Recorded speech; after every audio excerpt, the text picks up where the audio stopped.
हम गीतकार विकास विद्यार्थी आप सभी का स्वागत करते हैं हम अपने इस यूट्यूब चैनल में। आज हम आपके समक्ष एक होली का गीत पेश कर रहे हैं जो 3 साल पहले भोजपुरी टीम फिल्म कंपनी के यूट्यूब चैनल के माध्यम से रिलीज किया गया था। जिस गाने में अपना आवाज़ दिए थे सिंगर गोरा दुबे जी ने, तो हम अपने लेखनी से सजाए हर गीतों को आप तक पहुंचाने का प्रयास कर रहे हैं। आइए इस गीत को सुनते हैं। और इस गाने के लास्ट में ओरिजिनल गाना का मुखड़ा कटिंग हमने डाल दिया है, जिससे आप अच्छी तरह से सुन सकते हैं। और डिस्क्रिप्शन में पूरा वीडियो का लिंक भी मैंने डाल दिया है। धन्यवाद।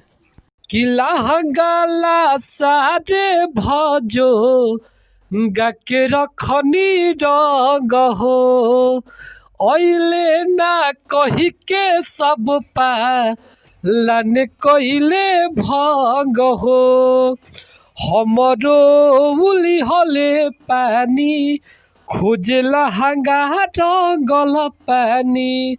हमरो उली हले पानी खोजला हंगा रंगल पानी। कि काबना सब तीन में बसेला पारानाबा ना सजनाबा यहिले हो।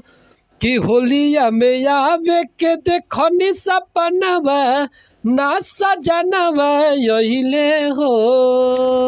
कि साचो कही होली ननदो हना बिन भातार के ननदोई भीमा चाले बे ओइले ससुरार के।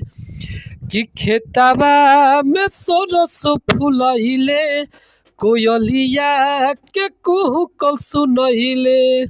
खेतबा में सरस फुलइले कोयलिया के कुहुकल सुनइले। ए ननदो रहेले कवने पहाड़ाबा ना सजनाबा यहिले रे।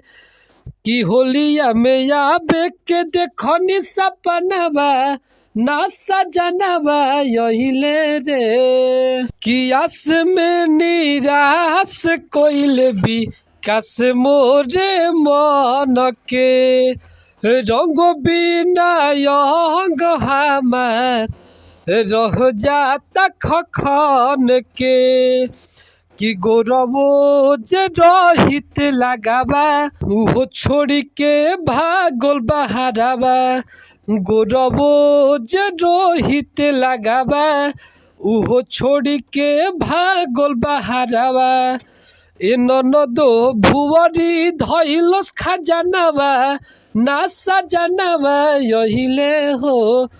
कि होलिया में आवे के देखनी सपनाबा ना सजनाबा यहिले हो।